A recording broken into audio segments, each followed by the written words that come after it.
it was like, I'm not gonna lie, I shed some tears. Like these kids and this whole entire tournament, they're expecting Kobe Bryant to show up. They're all excited. Many of them had paid to be there, traveled from out of state, and he's just not coming. He's not coming, bro. I mean, I wanted to cry. I tried. I couldn't squeeze him out, but I was about this. we both I tried because I wanted to, because I felt like that's the human thing to do, and regretfully society's turned me into an animal, and I can't seem to force emotion. You know the thing that shocked me, not shocked me, but I was just surprised. I didn't realize, Kobe was like a mentor to a lot of these some of the top bro. He was players, but across sports, one of the ones that shocked me was Novak Djokovic. He doesn't have to teach you how to shoot a basketball. Like, what Kobe taught was a mentality, and that's why he pushed Mamba mentality so hard, bro. Even Derek Carr for the Raiders, first thing that happened when he got drafted, Kobe called him like, "Hey, you have to have that mentality." That's dope. And he was mentoring someone who didn't even play the sport he played. That's what I'm saying. Yeah, but he did that type of thing, and that's what I'm saying. That the shoes that he left, I don't think that void will ever be filled. Yeah, it's different. Coach, did you have any other things to add to that? No. Okay. That's I think everybody's dealing with it in their own way, but I think the best thing to take away from it is just, hey man, be thankful for your life that you have. You never know when you can really go. I mean, you can go at any time. Right. You know what I mean? So appreciate what you got, and the moments you have, just try to make the most of them. That's literally all you can do. I mean, just from his interviews, he wasn't scared of death.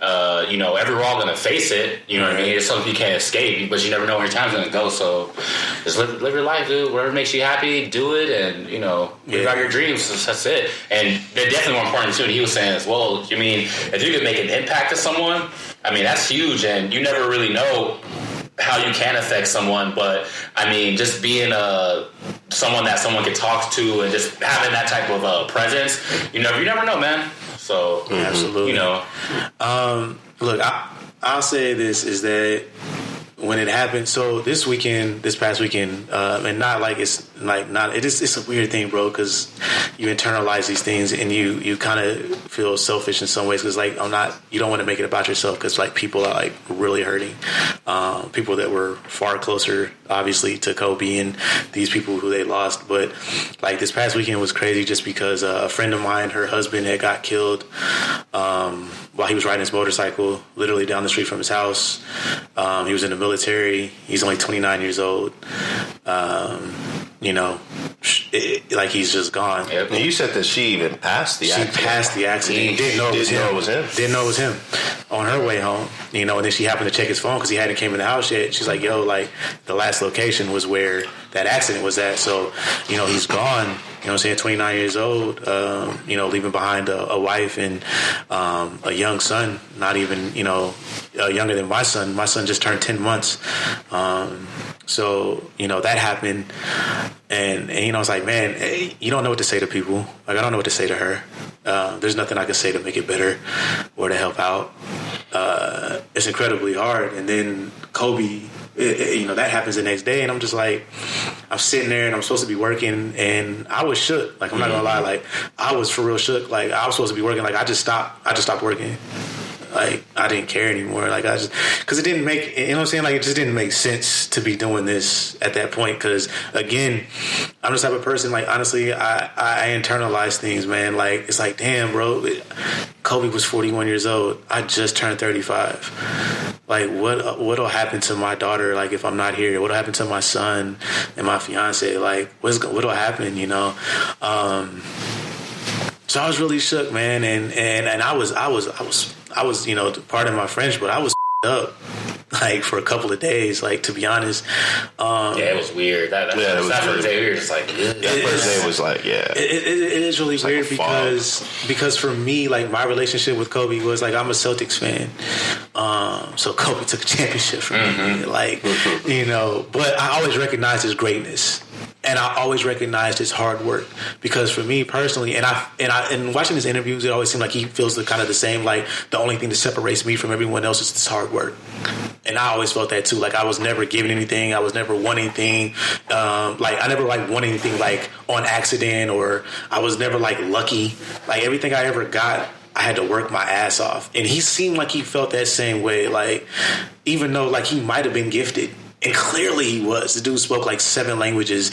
You know, he was an amazing athlete. Played piano, taught himself all those languages. You know, yeah, like if you like this dude. What his IQ was. So I wonder what his IQ was. I mean, yeah, he had to been. He probably was somebody who, because he played basketball and that's what he specialized in, like we'll never really know. But we were starting to get a glimpse of that. Yeah, everybody was like, his creativity. You know, he won an Oscar, right? He won an Emmy also, if I'm not mistaken. He won an Oscar and an Emmy. Yep. You know, like we were starting to see those glimpses, and that's the part for me that like really struck me, because as I've grown older, I don't really care too much about like sports in that way. Like I don't really have a team or anything like bullshit like that anymore. I'm more of a fan of people like looking like they're having fun and enjoying life. Mm-hmm. And when I saw Kobe in the days before his passing, every time I seen him, I was like, yo, he looks like he's having a good time. Yeah. Like, you know, you see a lot of people, they're like, man, I'm retired from the game, but I'm loving it, I'm great. But they don't really look like that. They're just saying the right things. Right. Kobe looked like he was very serious about like, no, I'm coaching my kids. He found life outside the game. Yeah, like seriously. That first commercial he did after he retired, and he sit at the restaurant, and Jalen Rose walks in, and he's like that's the stuff, like his creativity. I went back and realized, I found out that like a lot of his commercials that he did, like he had. Well, that was a pilot for Jalen Jalen versus everyone. But he had a lot of creative input on everything that he did. Watch his game, bro. You see it. What was it? The Kobe system commercials a few years back. Like that was his. What was the one with Kanye? Classic, bro. Tony Robbins. Yeah. All them. Like that was his brainchild. Like he put that together. I mean, and that's the thing, man. Is that at the end of the day, what I took from it, because again, I do internalize things in a certain way, and it's just like these both of these men. They were way too young to have gone at this time. And it's incredibly heartbreaking, but in both of these men's cases, they were able to leave a legacy. My friend, her husband, he was in the military. Good dude. They're taken care of, right? Like they're taken care of. Like they're fine. They won't need for anything. Kobe, obviously being Kobe, you know, his family and what he did and what he meant to everyone, they're taken care of. You know what I mean? Like it's something that it really touched me, because I'm like, these are things that I need to be concerned with. Yeah, I mean, financially they're going to be good, man. You know, something else though is the legacy of, you know, the memory of you. What kind of imprint did you leave on the earth? You know, and I think that was what I took away from watching Kobe, like this whole situation. Right. You know, Kobe impacted a lot of people. You know, and for sure. And like I said, that was the sad part to me, just seeing somebody so talented that has so much to give. Yeah, and was still willing to just pour it all out for everybody taken away. So I think that was what made it really sad. Because if it was just like, if Kobe was just a dude who was just like, you know, whatever, I'm Kobe, you know, just kind of full of himself or more egotistic, I don't think people would, you know. Seeing his transition, bro, like again, like I'm a fan of people who look like they're enjoying life. Yeah. And seeing his transition, like coming from, you know, really from the Kobe mindset of I don't have no friends, I'm out here cussing people out, you know, I'm embodying this hardcore mentality as strong as anyone, to now being a creator and a father and just being open with people. And you hear all these stories about how, like, you know, he's working out with Jason Tatum and he's working out with Giannis, these NBA players, and of course, like with Kyrie and taking them under their wing, and you know how even right before his passing, how him and LeBron had just gotten even, you know, just closer because he's making these steps, you know what I'm saying, that do so. But I'll kind of put it in like this comparison. Like, we all grew up in the 90s, so there was no bigger athlete in the world than Jordan, right? Oh, for sure, yeah. And Jordan and Kobe's work ethics mirrored each other, but I don't see Jordan doing those things. Like I've had a chance to have a not necessarily meet him, but he was in the same vicinity. You feel like you've met him at this point. Like you watched him grow up. I watched. So 20 years. My mom worked at a Sprint store in Lenox Square in Atlanta, and it was right when the NBA All-Star game was there. And Magic Johnson comes into her store to pay his cell phone bill. Jordan is in the limo, and Magic's like, "Oh yeah, Jordan's out there." Jordan's like this, and rolls the window up and didn't want to be bothered with anybody. Kobe, on the other hand, I've heard stories where he would go out of his way to make sure, like, even if you were the youngest or the oldest fan, or even you're not a fan of his at all, but he gave you the opportunity to be able to, meet him. Yeah. And that's the difference between the two.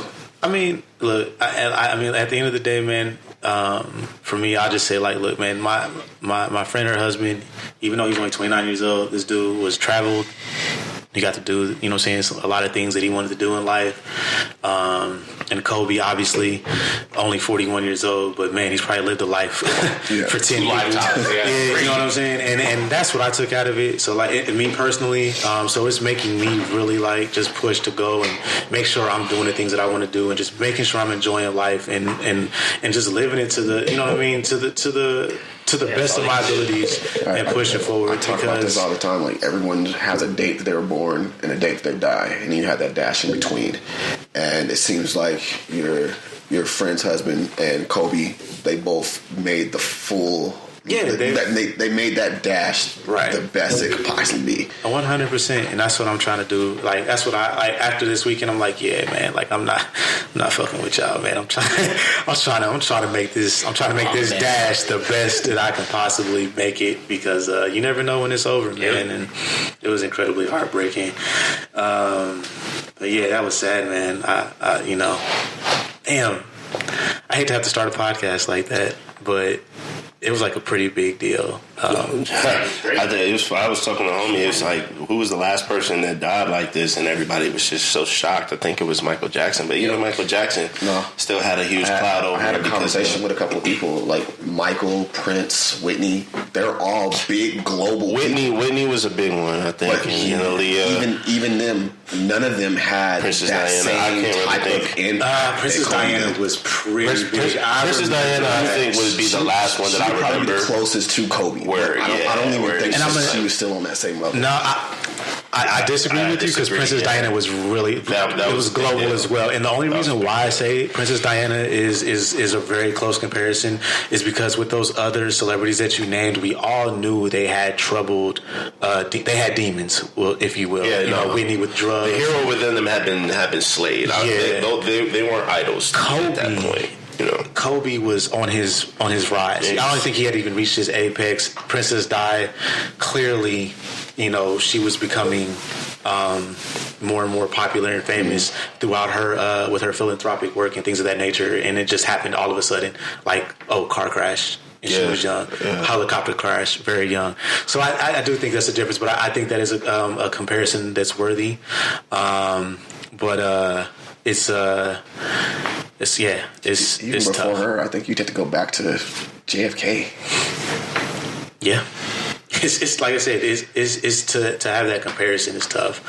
But like I said, it's a hard thing to talk about. It's not something you usually want to start a podcast with, but it did kind of shake the world and rocked my world for sure. Like.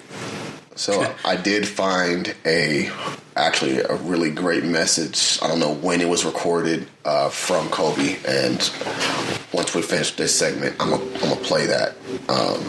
You'll hear it when you listen to the playback. Okay, so this is okay. Gotcha. He's gonna fix it in post. Got it. That's where the magic happens. He's gonna fix it in post. I mean, if you want to listen to it now, I can play it. But other than that, no, I don't want to cry. I want to cry. I've been sad enough. Yeah, literally, I had to stop looking at like social media for a couple of days because it was too much. Which you'll probably see when we get to our stories, because I don't know what was going on. Right. I'm not gonna lie to you. Like, I don't know what was going on. Like, no, me either, bro. I've had my head in the sand. I definitely appreciate you guys speaking on Kobe, though. Absolutely, man. I didn't even ask. Like, real well, man. Did you have any thoughts? So for me, it's different, right? I wasn't really big in like